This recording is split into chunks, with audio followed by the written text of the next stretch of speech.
Hey guys, welcome back to my channel. My name is Xrizz'Tina. If you are new here, don't forget to subscribe and like up this video. Like up this video, okay? Not thumbs up, like up this video, all right? Today we're gonna be reviewing this right here. I'm gonna wear this all day long, okay? That means with the mask too, because I do need to leave the house. And I'm gonna apply it for you guys first, letting you know all the details. So yeah, let's get into this revizzle my nizzle. Yeah. This is the Hourglass foundation stick. This is their Vanish Seamless Finish foundation stick, and this is how it comes packaged. It is $46 and it comes in 32 shades.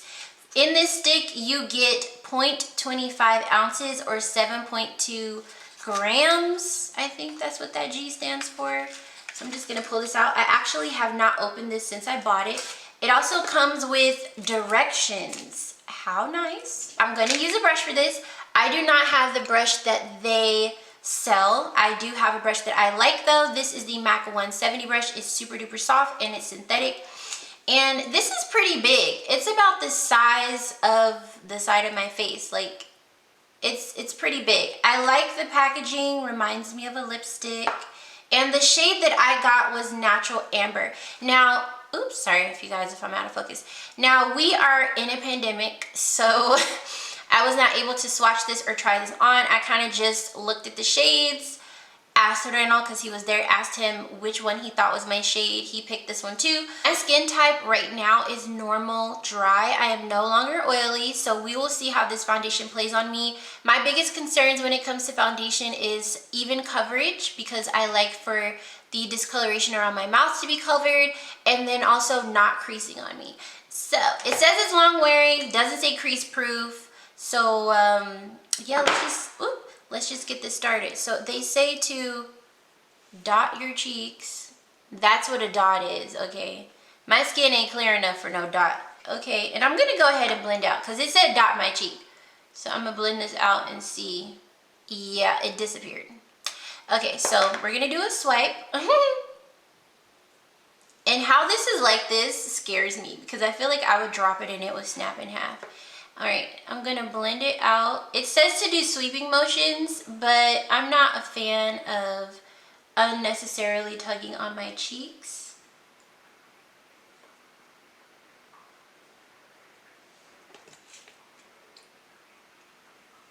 This has like a semi-natural finish.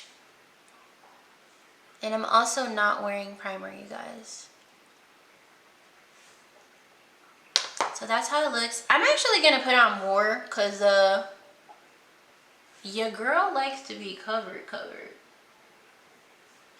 I do see a lot of people using this foundation on Instagram and YouTube and stuff, and foundation sticks always look like fun to me. Like, they always look like they're gonna be a party, but every time I use them, they just don't work out for me. They just don't. So, because I know how my skin is with foundation sticks in terms of creasing around my mouth and stuff like that, I'm going to avoid putting the product there. So let me just blend this in. I always do tapping motions. Okay, that is much better in terms of coverage. Much, much better. So when you're applying this, I definitely recommend applying, you know, how much you normally would with a foundation, because otherwise all that coverage it's talking about you are not going to see like at all. And I'm going to put some here. Yeah, it does cover really well. And I'm not feeling greasy. Normally when I use foundation sticks, they give me, you know, emollient. They're emollient and they're super creamy, but they're so creamy that they don't set and they don't really cover and they just don't look good on me. I guess I should have showed y'all half, huh? Y'all saw what my face was looking like before. So I'm gonna blend this out around my chin. I feel like you really have to put it where you want it if you want to cover up something, because I can still see my smile lines. Which isn't a bad thing, but if you're someone who likes super full coverage, you know. like I do. Okay, you guys, so it is 12:32. Can y'all see that? It's 12:32, and I just finished my base, okay?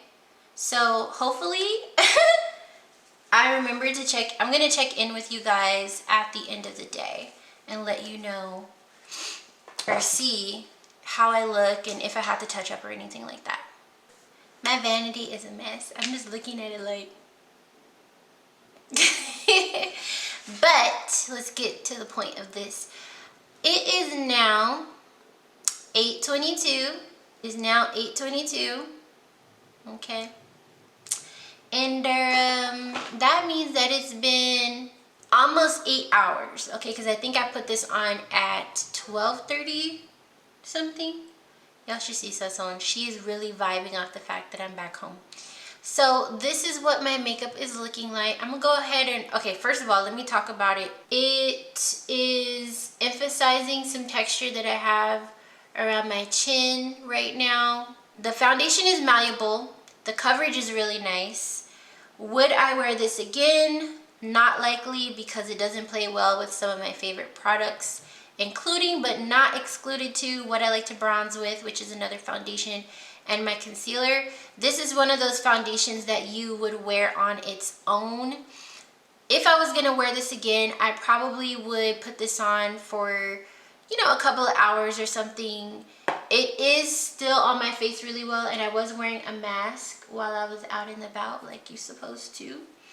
But I don't know that I would actually repurchase it for myself. I would recommend this foundation for people who like to have light coverage.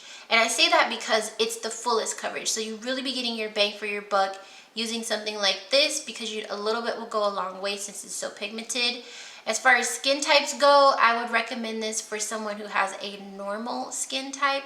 Somebody who's oily might get away with it, but since I'm not oily anymore, I don't know that it would actually last or wear that long.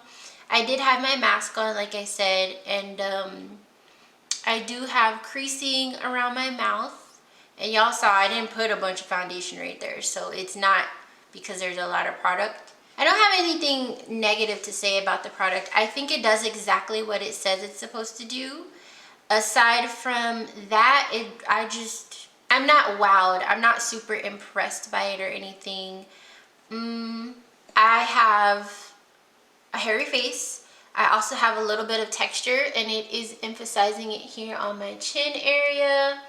There's creasing around my mouth, which y'all saw. I didn't put a bunch of foundation around my mouth. I actually used what was left on the brush, and then I glided the foundation across my mustache and just blended that out. So aside from that, it didn't really play well with my concealer texture. Like, it's breaking up over here in the corner, and that was actually after I set the concealer. And it wasn't playing well with my liquid foundation.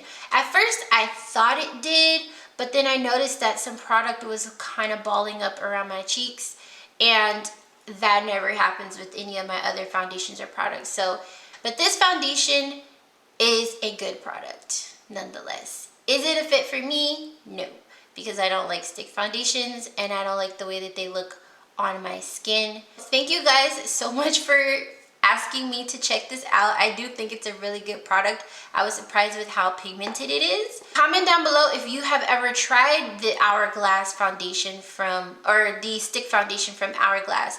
Let us know what your experience was and your skin type, so that you could possibly help someone else get to know whether or not they want to try this out. Don't forget to thumbs up this video, you guys, please, and thank you very much, because it helps me. Okay, and it's free 99. And then subscribe right here before you check out the next video, because that also helps me out. I do have a goal. I would like to reach 10K, and you know, we're on our way. We're making our way. Not downtown. We're not. I don't want that song to get stuck in your head. So I'm gonna just sit right here and wait for you to subscribe and like, you know. Okay.